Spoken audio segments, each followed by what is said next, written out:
Alright, selamat pagi semuanya. Apa kabar? Sudah baik-baik saja ya di hari Jumat ini. Oke, sebelum kita mulai saya perkenalan singkat dulu ya. Ya, saya Andre Wahyudi Broto. Saya bukan pendeta, bukan gembala, orang biasa saja, ya, penginjil. Dan saya tinggal di Puerto Rico. Tahu kan Puerto Rico? Tahu. Teman-teman tahu Puerto Rico itu di Jawa Tengah, Purwokerto, ya enggak? Pernah dengar ya? Di Purwokerto, Jawa Tengah. Saya asal dari Jawa Timur, jadi saya tinggal di Purwokerto. Istri saya orang Jawa Tengah, orang Purwokerto. Anak saya 3, cucu 6, ya. Oke, sedikit perkenalan singkat ya. Oke, mari kita tunduk kepala, kita berdoa. Tuhan, kami datang di hadapan-Mu dengan hati yang terbuka. Buka hati dan pikiran setiap kami saat ini. Biarlah firman-Mu merasuk ke dalam setiap aspek kehidupan kami dan mengubah kami menjadi pelaku-pelaku firman-Mu. Firman-Mu yang sejati. Di dalam nama Tuhan Yesus Kristus kami berdoa dan mengucap syukur. Amin. Alright, saya pendek saja ya. Yang penting Q&A, diskusinya ya, nggak panjang-panjang. Jadi hari ini temanya adalah Lord, here I am, send me. Ya, ini aku Tuhan, utus aku. Ya, Yesaya 6 ayat 8. Ya, teman-teman yang terkasih di dalam Tuhan. Jujur, pernahkah kita merenungkan, ayo jujur ya, betapa seringnya ya kita mengucapkan kata-kata, Tuhan ini aku, utus aku, dengan semangat ya, dengan semangat 45 lah ya, dengan semangat juang ya, berkobar-kobar. Namun perhatikan saya ke depan ya, realitasnya apa? Berapa banyak dari kita yang benar-benar siap ketika panggilan itu datang?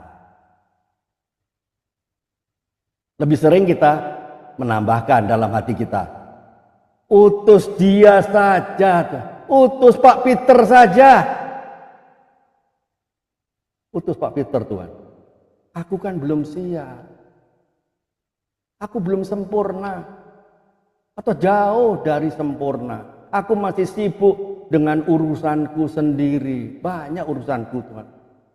Dan 1001 macam alasan lainnya. Pokoknya BCA. Apa itu BCA? Banyak cari alasan. Wow.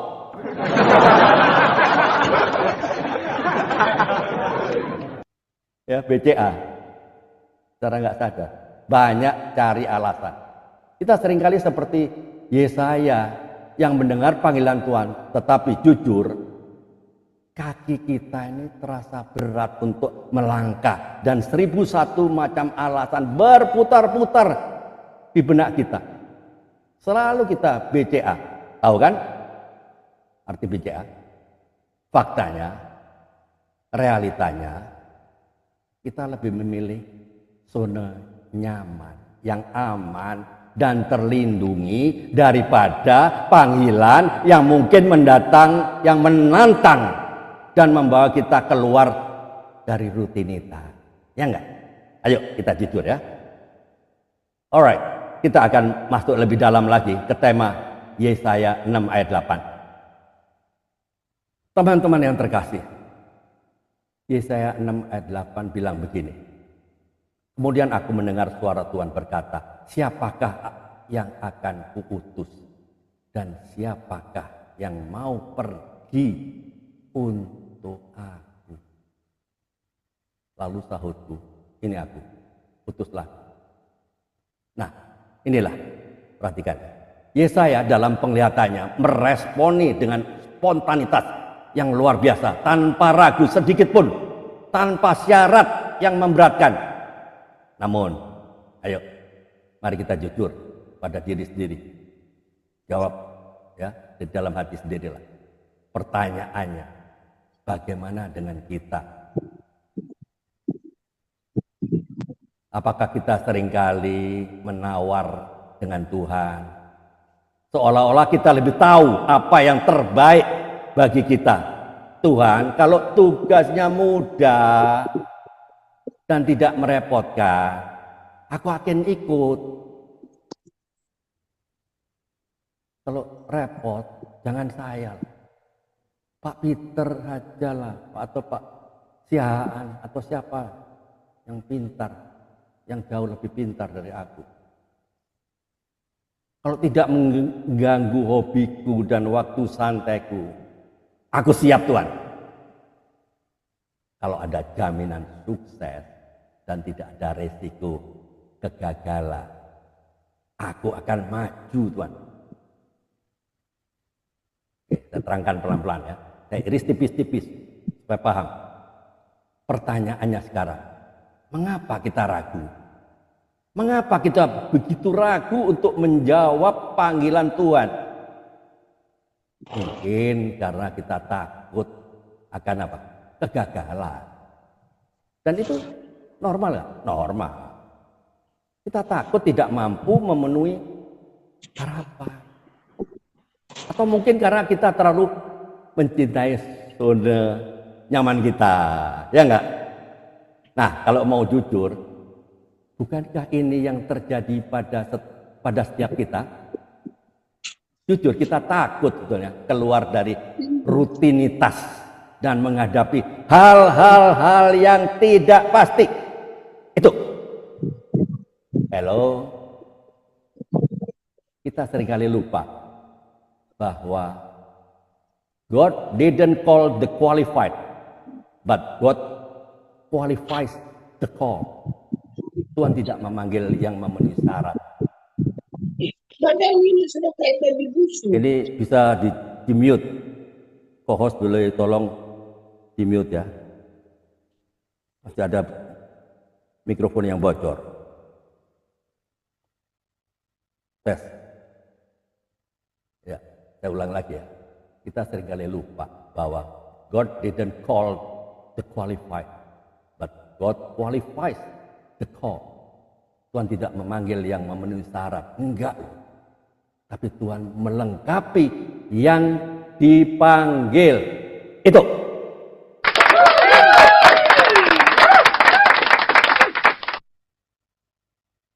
Saya kadang-kadang berpikir begini. Betul, betul ya. God didn't call us to be perfect. He called us to be faithful. Tuhan tidak memanggil kita untuk menjadi sempurna. Enggak loh. Dia memanggil kita untuk menjadi setia. To be faithful. Ya enggak? Ingat. Contohnya ya. Saya enggak usah jauh-jauh. Back to the Bible. Waktu Tuhan panggil Musa, apa yang terjadi? Musa harus pimpin bangsa Israel untuk keluar dari perbudakan di tanah Mesir. Ya, semua orang tahu itu. Musa sempat komplain kan pada Tuhan. Mengapa harus aku Tuhan? Aku ini petah lidah, gagap bicara, dan seterusnya, dan seterusnya. Untuk memimpin bangsa Israel keluar dari Mesir, itu kan bukan perkara mudah. Ya enggak? Anda semua tahu kira-kira berapa jumlah umat Israel yang ada di Mesir yang harus dibawa keluar dari tanah perbudakan? Kira-kira berapa? Ada yang tahu? Ayo. Ada yang tahu? Yang tahu, yang enggak tahu, enggak dihukum. Yang tahu juga enggak saya kasih sepeda, enggak.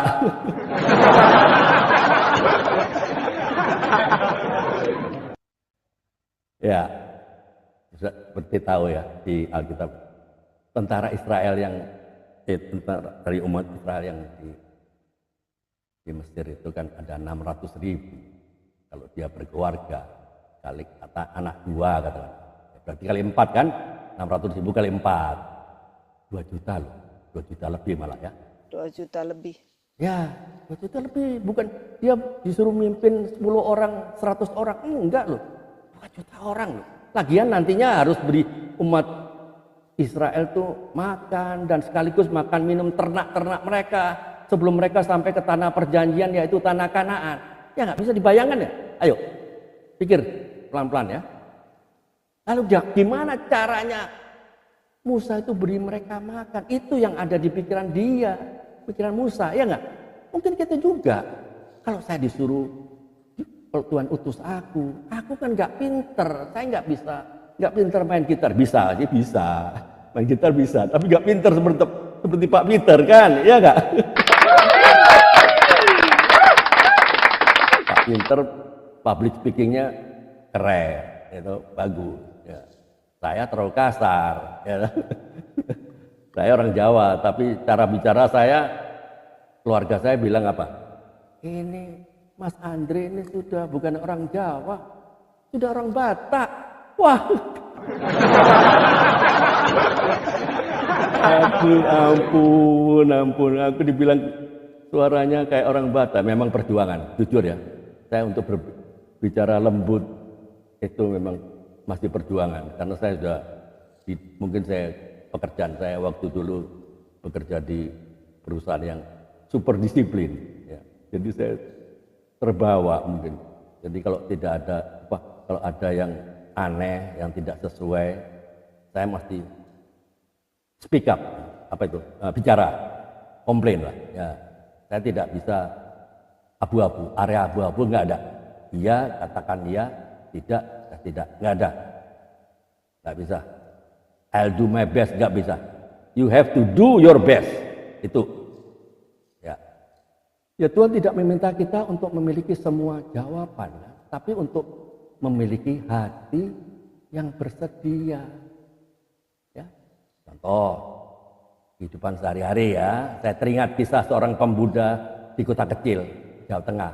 Ada yang dipanggil untuk melayani anak-anak jalanan. Awalnya secara manusia normal ya dia merasa sangat ragu. Dia bilang, saya bukan lulusan teologi.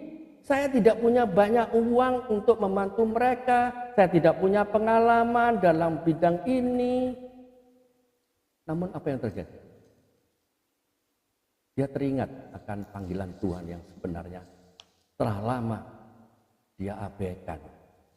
Dia berkata dalam hatinya, Tuhan, ini aku, utus aku. Tapi aku tidak tahu bagaimana caranya. Tapi aku percaya Engkau akan menuntunku. Teman-teman, apa yang terjadi? Dia sudah mulai dengan hal-hal kecil, memberikan makanan, beberapa nasi bungkus sederhana, mengajar anak-anak jalanan, membaca, menulis, menjadi teman bagi mereka yang kesepian. Teman-teman, apa yang terjadi? Sekarang, bertahun-tahun kemudian, dia telah mendirikan sebuah yayasan yang menampung puluhan anak jalanan dan memberikan mereka harapan baru. Wow.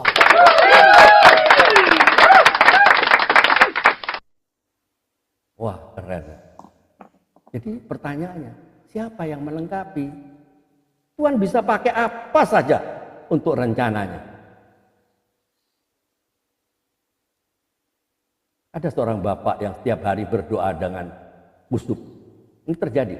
Tuhan, utus aku menjadi berkat bagi orang lain. Jadikan aku alatmu untuk membawa kebaikan di dunia ini. Namun, ironisnya, setiap kali ada kesempatan untuk berbuat baik, apa yang terjadi? Bapak itu selalu menghindar dengan berbagai macam alasan. Apa itu? BCA. Itu banyak cari alasan. Suatu hari ada pengumpulan dana untuk membantu korban banjir yang kehilangan tempat tinggal. Bapak itu berkata dalam hati, pasti banyak orang lain yang lebih mampu dari saya. Biarlah mereka saja yang memberikan bantuan. Lalu dia berdoa lagi dengan penuh semangat. Tuhan, utus aku. Jujur. Sebenarnya dan kira-kira jika Tuhan melihat kenyataan ini, apa yang Tuhan pikirkan? Tuhan pasti tersenyum melihat tingkah kita ini, ya enggak?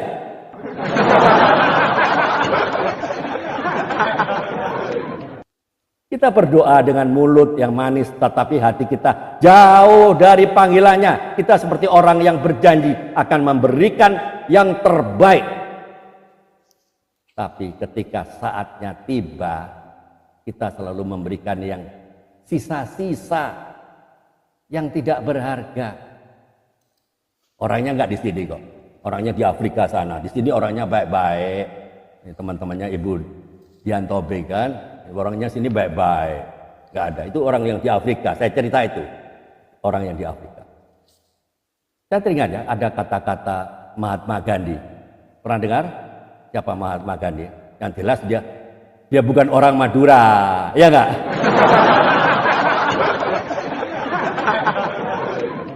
Orang India. Orang India, keren. Oke, terima kasih yang sudah mengingatkan. Dia bilang apa? The best way to find yourself is to lose yourself in the service of others. Apa itu? Cara terbaik untuk menemukan diri sendiri adalah dengan melupakan diri sendiri dalam pelayanan kepada orang lain. Wow, luar biasa. Muhammad Gandhi bukan orang Kristen, bukan. Ya, bayangkan. Saya kasih contoh pelan-pelan ya, saya paham. Ini Yesaya 6 ayat 8 ini keren. Saya tidak usah panjang-panjang ayat, tidak usah banyak-banyak.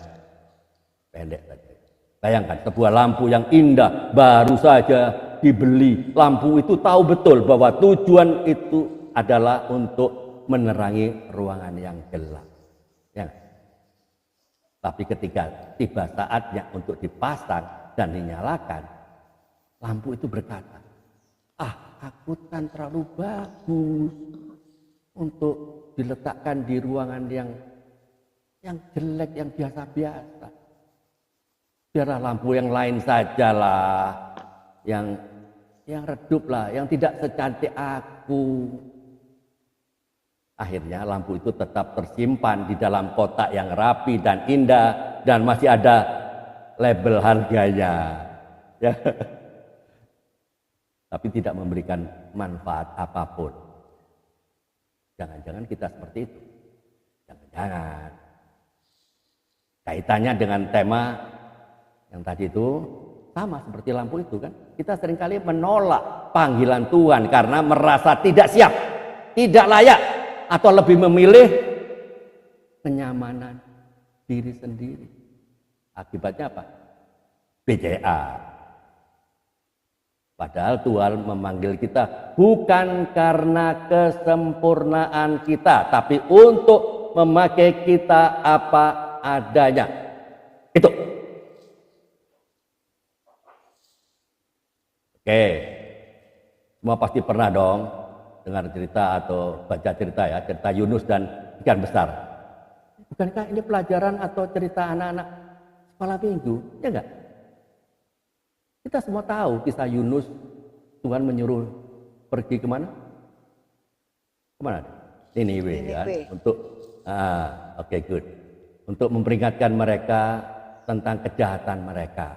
Tapi Yunus memilih apa? Untuk lari ke arah yang berlawanan. Ya naik kapal, itu sudah beli tiket ya. Tuhan mengirimkan apa? Badai besar. Akhirnya Yunus dilempar ke laut. Semua tahu kan? Dan ditelan oleh ikan besar. Bukan ikan paus ya. Bukan ikan. Alkitab enggak bilang ikan paus, ikan besar. Di dalam perut ikan Yunus berdoa dan bertobat ya. Tuhan kemudian memerintahkan ikan itu memuntahkan Yunus ke darat. Dan akhirnya Yunus pergi ke Niniwe untuk menyampaikan pesan Tuhan. Jangan sampai kita seperti Yunus. Masuk dalam ikan besar dulu. Jadi kaitannya dengan tema ini, Yunus adalah contoh klasik ya, seseorang yang menolak panggilan Tuhan. Akibatnya ia mengalami apa? Kesulitan besar. Namun Tuhan tidak menyerah pada Yunus. Tuhan memberinya kesempatan kedua, second chance. Ini menunjukkan bahwa Tuhan selalu siap mengampuni dan memakai kita. Siap kita lah. Ya, termasuk saya juga. Asalkan kita bersedia dan taat. Jadi peringatan bagi yang suka menunjuk-nunjuk orang lain. Itu jangan saya.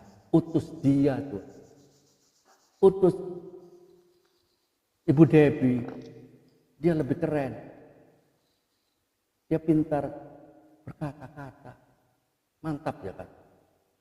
Seringkali ketika mendengar panggilan untuk melayani, respon pertama kita adalah menunjuk orang lain. Aku tidak punya waktu, atau aku tidak punya bakat untuk itu, atau biarlah si A saja, dia lebih cocok kayaknya. Kita berpikir bahwa dengan menunjuk orang lain kita bisa lolos dari tanggung jawab, ya enggak? Peringatannya, ingatlah, Tuhan memanggil Anda atau setiap kita secara pribadi. Dia melihat potensi dalam diri yang mungkin tidak Anda sadari. Menolak panggilannya berarti Anda sudah menolak berkat yang telah Dia sediakan untuk Anda. Karena melalui pelayanan Anda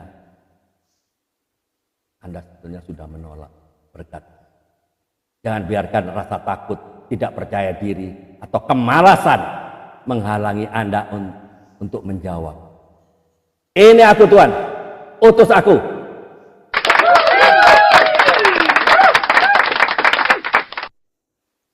Oke, nanti kita diskusi ya. Saya kasih lagi contoh sederhana. Ada tukang kebun yang pemalas. Seorang tukang kebun itu diberi tugas oleh Tuhan untuk merawat kebun yang luas dan indah. Namun tukang kebun itu sangat malas. Ia hanya duduk-duduk saja, membiarkan rumput-rumput liar, rumput-rumput tumbuh subur, dan banyak tanaman yang layu. Nggak pernah disiram kan? Ketika pemilik kebun datang dan bertanya, mengapa kebun itu tidak terawat? Tukang kebun itu berkata, saya pikir ada tukang kebun yang lain yang akan melakukannya. Nah, bukankah kita sering berpikir seperti itu? Saya nggak usah lakukan. Kan ada Pak Peter, kan ada Ibu Debbie. Bukankah kita seperti tukang kebun yang pemalas itu kan?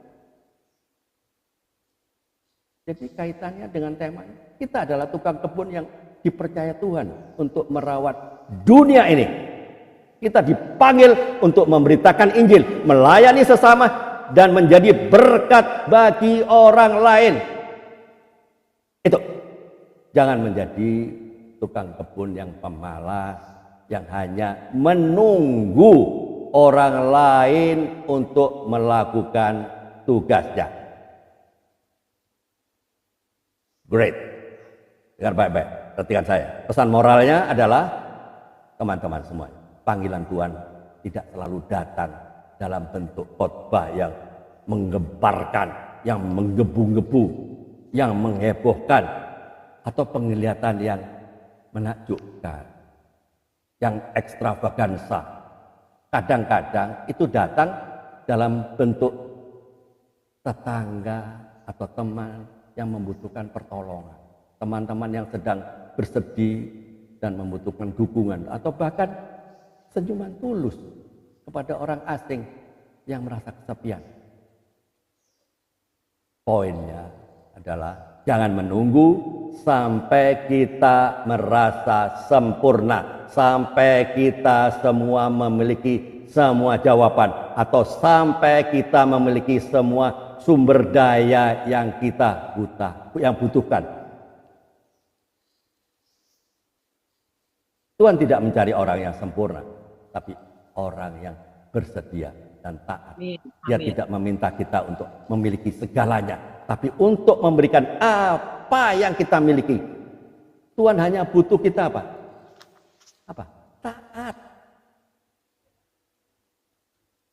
Faith doesn't make things easy. It makes them possible. Iman tidak membuat segalanya mudah, tapi membuat segalanya mungkin. It makes them possible. Ya enggak? Dengar baik-baik, perhatikan saya ke depannya. Saya menantang kita semua, kita pagi hari ini, Jumat hari ini, tanggal 5 September. Mari kita tinggalkan zona nyaman kita yang sempit dan terbatas. Mari kita berhenti mencari-cari alasan untuk menunda-nunda panggilan Tuhan. Mari kita jawab panggilannya dengan hati yang tulus dan penuh sukacita. Tuhan, ini aku, utus aku. Aku siap melayanimu apapun yang engkau minta. Closing statementnya, perhatikan. Mari kita semua, setiap kita, jadikan setiap hari sebagai kesempatan untuk melayani Tuhan dan sesama. Mari kita hidupi dengan penuh semangat dan dedikasi. Mengetahui bahwa kita adalah alatnya di tangan Tuhan untuk membawa kebaikan dan harapan di dunia ini. Itu. Amin. Tuhan, kuatkan kami semua ini yang ada di virtual Zoom ini maupun teman-teman yang belum sempat hadir. Kuatkan kami untuk menjadi saksi-saksimu yang setia dimanapun kami berada. Berikan kami keberanian untuk melangkah keluar dari zona nyaman saya dan melakukan kehendak-Mu dengan sukacita. Dalam nama Tuhan Yesus Kristus kami berdoa dan mengucap syukur. Amin.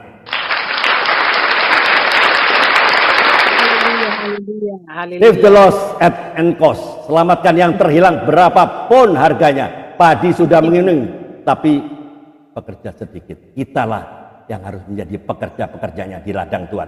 So, jangan sia-siakan hidup ini. Kita sudah ada di putaran terakhir. We are in the final round. Ya, ayo mikir. Amin, amin. Tuhan Yesus memberkati. Ya. Haleluya. Oke, silakan Q&A.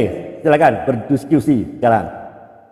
Terima kasih Pak Evangelis Andre Wahyudi Broto yang sangat luar biasa penyampaian isi hati Tuhan pagi ini. Kami terberkati Pak dan menambah ilmu pengetahuan kami dan menggerakkan hati kami kembali. Amin. Di mana kami sudah tahu istilah BCA, yaitu banyak cari alasan. Kami memang benar. Betul Pak, disuruh ini, aduh belum waktu, ini takut, benar itu Pak. Kita harus akui ya Pak, saya aku juga itu Pak. Disuruh saya sharing firman Tuhan, belum bisa, gak berani. Itu saya Pak. Tapi puji Tuhan, pagi ini diingatkan oleh Pak Andre, kita semua hamba-hamba Tuhan pendoa yang ada di Solapide ini, mari kita semangat untuk Tuhan. Apabila kita menolak panggilan Tuhan, berarti kita menolak berkat Tuhan. Amin. Sudah mengingatkan kami untuk on fire di dalam pelayanan. Amin. Keren. Baiklah Bapak Ibu yang terkasih dalam Tuhan Yesus Kristus, kita sudah mendengarkan firman Tuhan yang disampaikan hamba Tuhan yang sangat luar biasa pagi ini.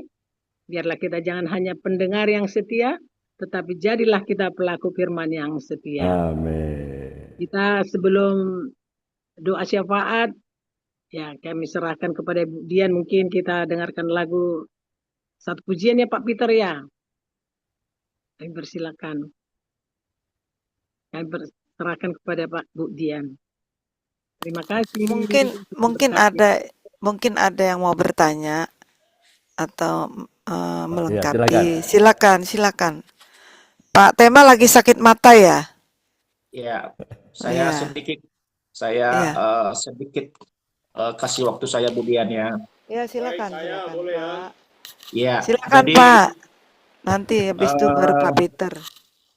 Saya minta maaf saya pakai kacamata begini bukan untuk bergaya-gaya pagi ini ya, apalagi masih memang keren kok. Ya. Tapi nggak apa-apa Pak, ganteng kok Pak. Saya tadi kaget siapa Pak Tema ternyata. Ya, terima kasih Bu Elibin, terima kasih pujiannya.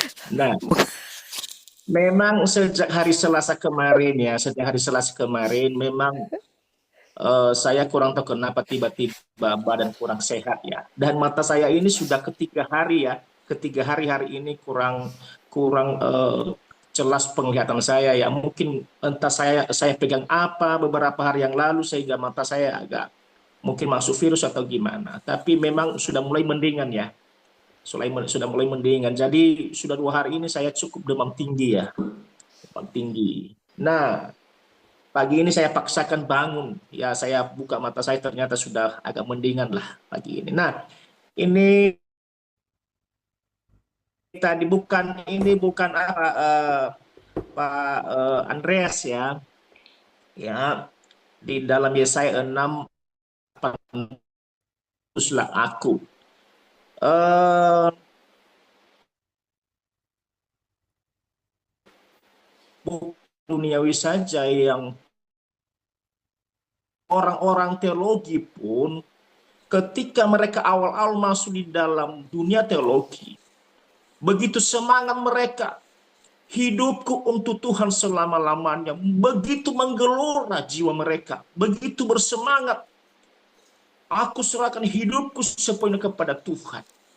Tapi lama-lama sudah redup sampai wisuda. Banyak juga orang mahasiswa teologi yang sudah diwisuda tapi tidak mandi sama sekali. Kenapa? Karena pendeta itu tidak ada uangnya katanya. Ya, tidak bisa membuat kaya pendeta itu. Pendeta itu bikin sengsara. Ini pun orang sudah teologi, sudah belajar teologi. Selama 4 tahun, 5 tahun belajar teologi. Tapi mereka memikirkan masa depan mereka. Nanti mau makan apa? Istriku mau makan apa? Kalau aku hanya andalkan iman, mau makan apa? Itu Pak Andes. Nah, bahkan banyak orang tua tidak mau mendorong anaknya dalam pelayanan. Kenapa? Banyak orang tua zaman sekarang ini, Pak Andreas, mengatakan, tak usah sekolah pendeta. Kamu mau makan apa nanti? Itu pendeta itu susah hidupnya. Susah hidupnya. Saya tanya para pemuda-pemudi, ini anak-anak ya, saya pernah ngaji. Jadi apa kamu nanti setelah tamat SMA? Mau jadi dokter, mau jadi TNI, mau jadi bupati, mau jadi gubernur, mau jadi presiden. Polisi. Tidak ada satupun yang jawab mau jadi pendeta, tidak ada. Tidak ada yang jawab. Karena mereka tahu pendeta itu susah hidupnya katanya. Nah, saya hanya menambah satu ayat saja Pak Andreas. Ya, Saya silakan. menambah. Ini yang menguatkan saya sampai hari ini. 1 Tesalonika 5 ayat 24. Ah ya, keren. Betul. Ia yang memanggil kamu setia. Ia yang memanggil kamu adalah setia. I got it. Dan ia juga yang menggenapinya. Ya. Nah ini. Ia yang memanggil kamu adalah setia. Dan ia juga akan menggenapinya. Jadi, kalau Tuhan yang panggil kita dalam pelayanannya, dia yang bertanggung jawab. Amin. Dia yang bertanggung jawab atas segala kebutuhan, keperluan kita. Dan ini saya sudah alami ya. Saya sudah alami. Walaupun jatuh bangun, walaupun hampir-hampir tidak bisa bangkit kembali. Tapi Tuhan Yesus itu punya cara sendiri untuk memelihara kehidupan kita. Untuk mencukupkan segala kebutuhan, keperluan kita. Bahkan ada saja orang-orang yang tidak pernah kita ketemu, tidak pernah kita duga sama sekali. Itulah Betul. yang Tuhan pakai untuk memberkati Yes. kita. Betul. Jadi saya sampai hari ini, saya tidak mau tinggalkan pelayanan yang sudah Tuhan percayakan. Karena dari awal ketika Tuhan panggil saya tidak pernah tidur tanpa makan dan tanpa minum. Tuhan bertanggung jawab. Dia punya cara sendiri untuk menolong, untuk mencukupkan segala kebutuhan keperluan kita. Walaupun pelayanan kita kecil, walaupun jemaat sedikit, tetapi bukan di situ kita hidup. Ada burung-burung gagak yang sudah Tuhan siapkan untuk memberkati kita. Demikian dari saya Pak Andreas. Terima kasih. Wow, keren. Makasih ya. Mantap. Ya, thanks. Itu juga yang saya alami, Pak. Karena saya sharing firman ini bukan kesaksian orang atau pengalaman orang. Itu pengalaman saya, Pak. Saya dulu kan BCA juga, Pak. Itu banyak cari alasan. Itu saya dulu. Saya kan cerita saya, bukan cerita orang lain. Enggak, saya. Begitu saya bertobat, saya malu sama Tuhan. Dia rela menebus saya.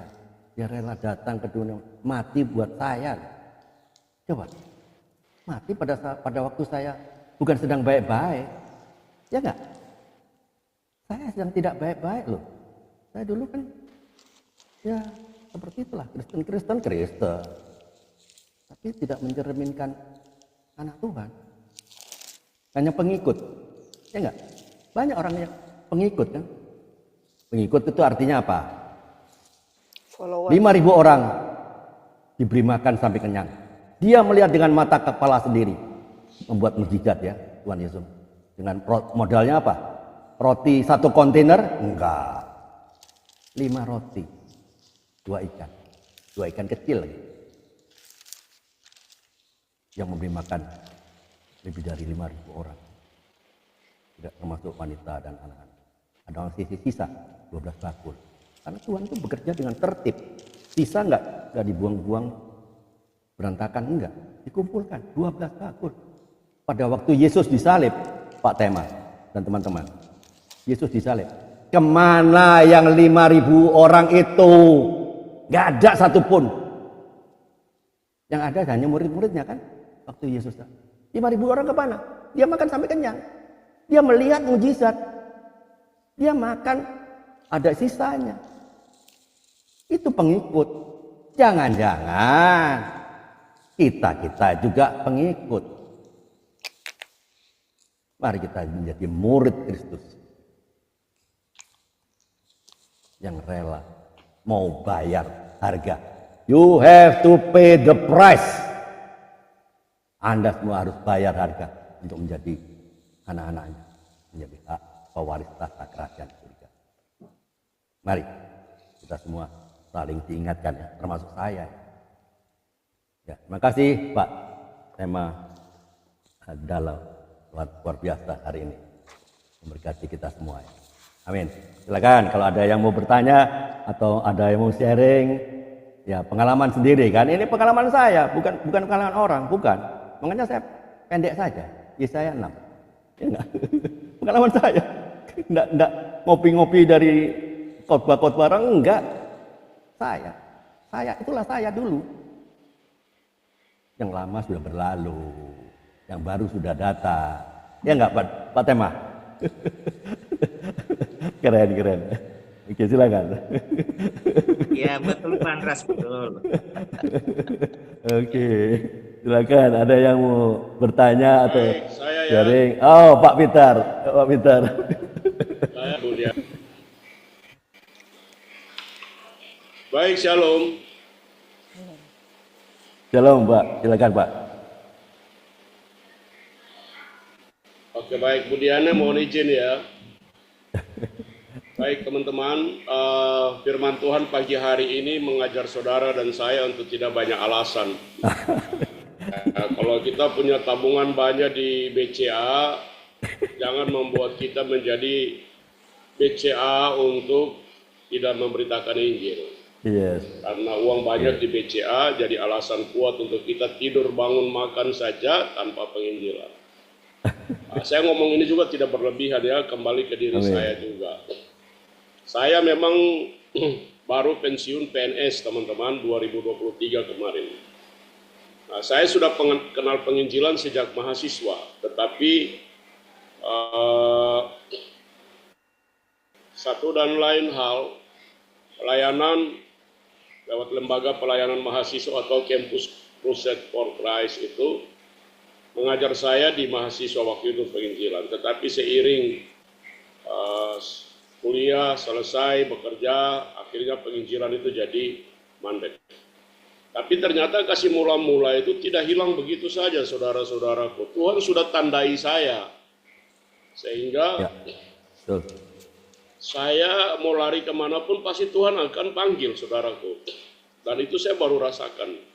Ya, saya dipanggil itu dari Ibrani 3 ayat 4. Karena saya basic itu seorang teknik sipil.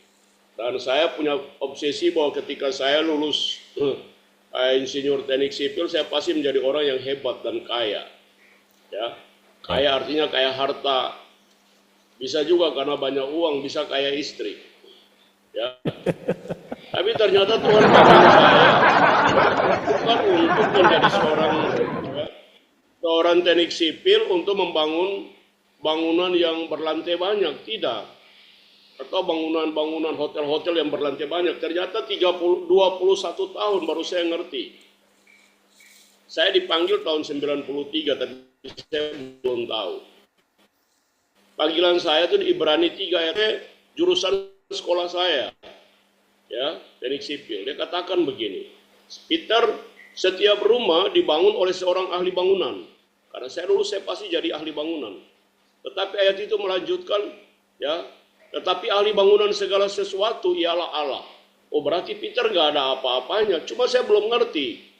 Ya, nanti setelah 21 tahun kemudian saya sakit, juga 21 tahun, Tuhan pulihkan saya, lalu saya bertobat, ya, kendaraan yang namanya sakit itu, saya naik, lalu akhirnya saya bertobat sampai di terminal namanya terminal pertobatan, disitulah mulai saya sadar,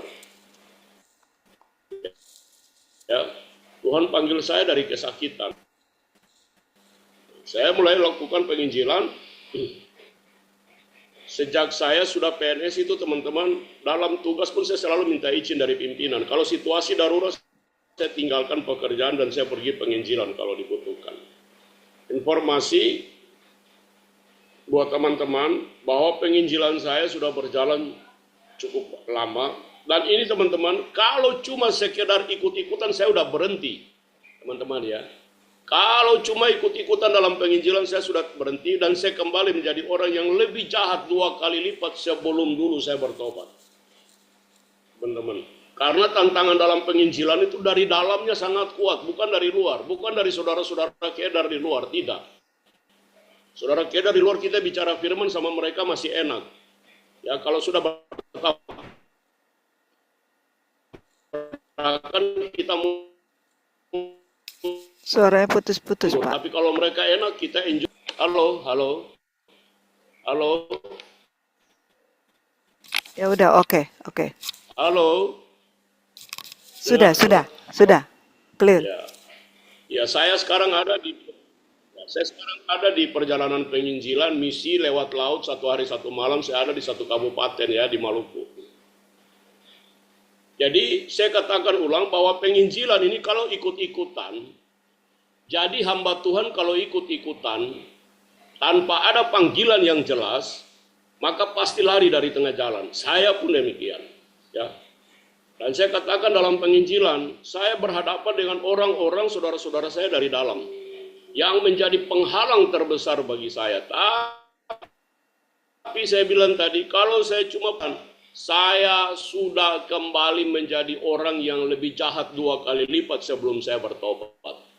Tetapi karena panggilan itu luar biasa nancap di hati saya, makanya saya lakukan sampai sekarang. Nah, saya bilang buat Tuhan, kalau saya diutus cuma pergi kosong-kosong saja, orang tidak akan percaya saya. Saya bertawar dengan Tuhan, saya ini siapa? Orang siapa yang mau dengar saya? Enggak. Akhirnya Tuhan perlengkapi saya dalam penginjilan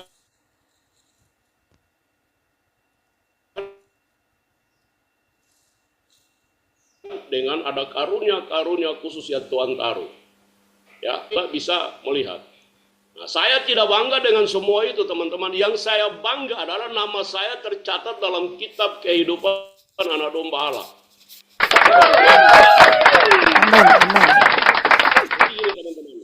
Ya. Penginjilan itu harga mati. Amin. Amin. Ya. Ya. Penginjilan Oke. harga mati. Jadi saya, teman-teman, tadi malam saya pulang malam. Ya, saya pulang malam, saya kunjungi satu keluarga.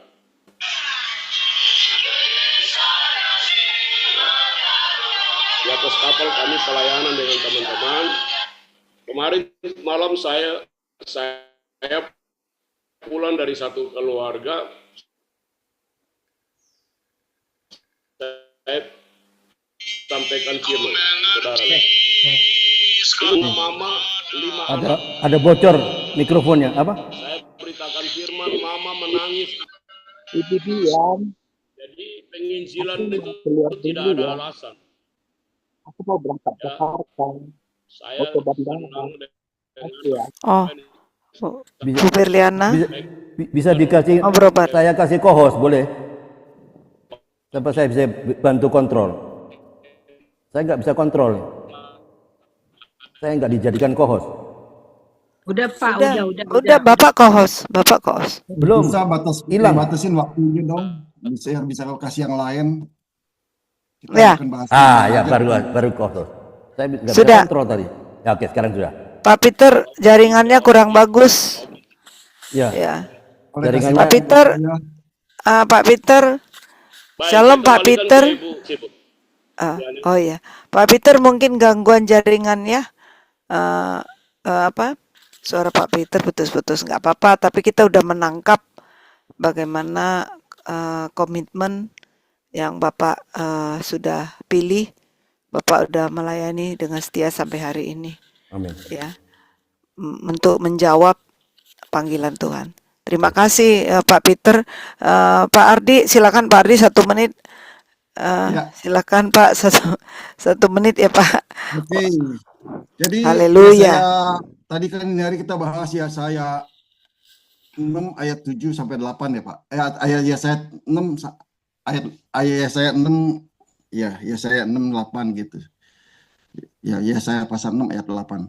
Ya, seperti itu. Jadi sebelum, kalau boleh kita mundur sedikit, Yesaya 6 ayat 7-nya itu, jadi sebelum Yesaya sebelum Yesaya Merespon. kesalahannya telah dihapus dan dosanya diampuni, Yesaya merasa tidak layak ya. Iya.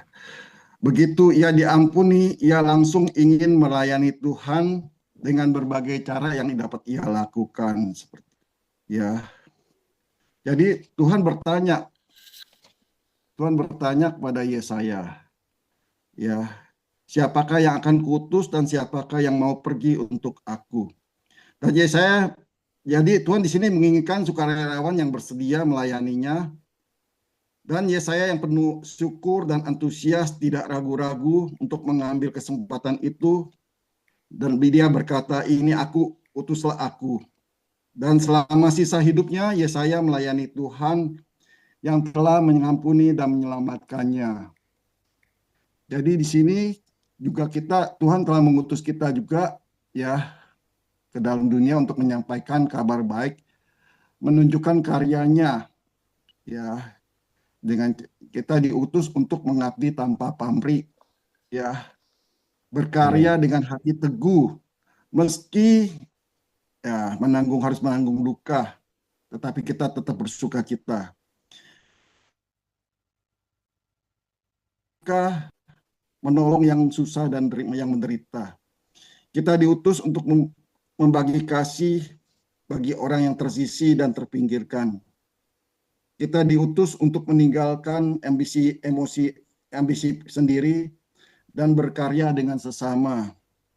Kita diutus kepada semua orang, seperti itu, Bu. Ya. Dan ada hal penting ya, bahwa jadi karena kita utusan Tuhan, marilah tetap setia kepada Tuhan, menerima dan menjalankan yang dipercayakan Tuhan kepada kita, apapun situasinya, ya. Ya, itu aja, seperti itu yang saya bisa sampaikan. Semoga ini menjadi tambahan yang memberkati kita semua. Kalau ada salah, maafin saya. Terima kasih. Puji Tuhan, sudah cukup ya saudara-saudaraku yang kasih dalam Tuhan. Kita akan masuk doa. Kita doakan juga karena hari ini hari Jumat, hari terakhir minggu ini. Kita akan ketemu nanti hari Senin ya, yang akan dilayani oleh Bapak Pendeta Edward. Terima kasih. Saya percaya semua kita diberkati Tuhan. Mari kita